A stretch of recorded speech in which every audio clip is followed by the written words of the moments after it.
So my name is Paul Ryan with the Association of Global Automakers. We're a collection of 12 international motor vehicle manufacturers that operate here in the United States. We represent the U.S. interests of those companies. I won't keep you in suspense with respect to where we are on the Trans-Pacific Partnership. We do support that agreement. Like many entities and companies around town, I guess if we were king of the world, we would have tweaked it just a little bit. We think that a couple of changes would have made it much better. But that notwithstanding, on balance, we think the agreement is a very solid agreement that works to the benefit of the United States, to certainly our member companies, but to the broader U.S. auto industry, to the states in which those companies and our suppliers reside, as well as, most importantly, to our customers. I think it might be helpful, though, at the outset for me to just spend a minute or two talking about what the U.S. automobile industry looks like today. There's been a lot of ink spilled and a lot written on what the U.S. industry thinks about this agreement. Much of what's been written doesn't, unfortunately, reflect a consensus view of what all of the participants in the U.S. auto industry think about this. And that's because, in large part, the industry has changed very dramatically over the last 10, 15, 20 years. And perceptions, frankly, have not always caught up, certainly not among policymakers and even sometimes among the press about those changes. And the changes have really been profound and very, very significant. Most importantly, perhaps, the industry is a much more diverse, multiplayer industry now than it has been for a great part of its most recent history. There are 13 international motor vehicle manufacturers, for example, putting aside for a moment Fiat Chrysler, which is a foreign-owned U.S. company, nothing wrong with that.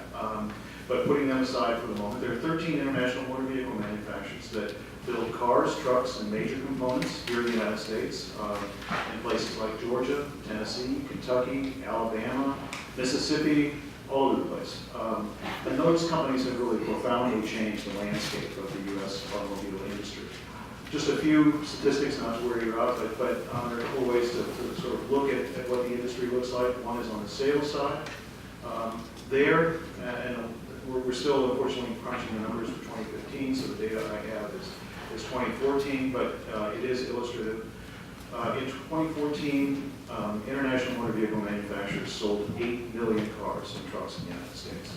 That's about 59% of all the vehicles that were sold that year, bought by Americans, supplied by, built by, sold by international motor vehicle manufacturers. There's a similar picture on the production side, and this is really, really important. On the production side, the international motor vehicle manufacturers built 5.3 million cars and trucks in the United States in 2014. That's 46% of all the vehicles built in the United States in that year were built by international motor vehicle manufacturers. So the industry really is different, and I think it is safe to say that it is no longer dominated by 3 companies from the upper Midwest. It is a much more diverse, multi-stakeholder industry. And these companies together employ 123,000 people in the states that I mentioned and in others.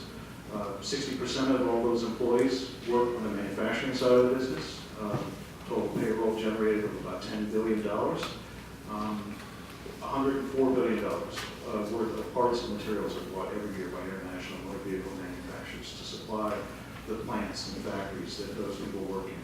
And then another million-plus jobs are generated sort of downstream at suppliers and dealerships across the country. So the footprint is really big, and the impact is really big. And these companies sort of have come here and been able to establish a foothold in the United States, in large part because the U.S. is committed to open trade and open investment policies.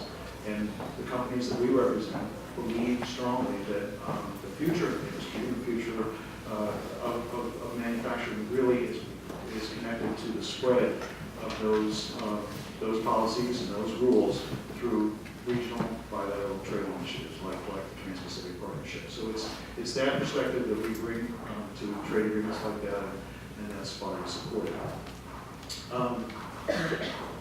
I think the statistics that I ran through quickly also help illustrate another important point, which is that the companies we represent operate in a global context. We're no different than a lot of other industries in that regard.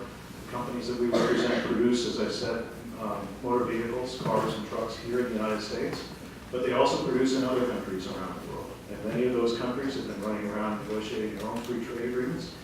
So to the extent that the United States can keep the playing field level, can provide access to U.S. manufacturers that is as good as, if not better than, that provided by other countries on behalf of manufacturers located there, that's to the good. That helps us keep our plants operating, keep our people employed, and keep our exports humming. Exports, in fact, are becoming increasingly important. Again, in 2014, the United States automobile industry combined exported about 2 million cars and trucks to countries around the world.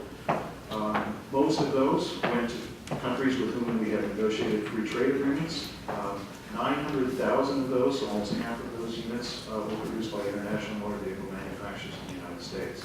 So again, the TPP in addressing issues like trade barriers and tariffs on finished vehicles creates opportunities for U.S. manufacturers and the U.S. industry that I fully expect that our members will exploit. And there were some pretty egregious tariffs among some of the countries on finished products, finished vehicles, that will be eliminated as a result of this agreement. So that's good. Another sort of basic and major way that the Trans-Pacific Partnership works to benefit our members, and again, the states and communities in which they reside, is through the many tariff reductions that were negotiated on auto parts.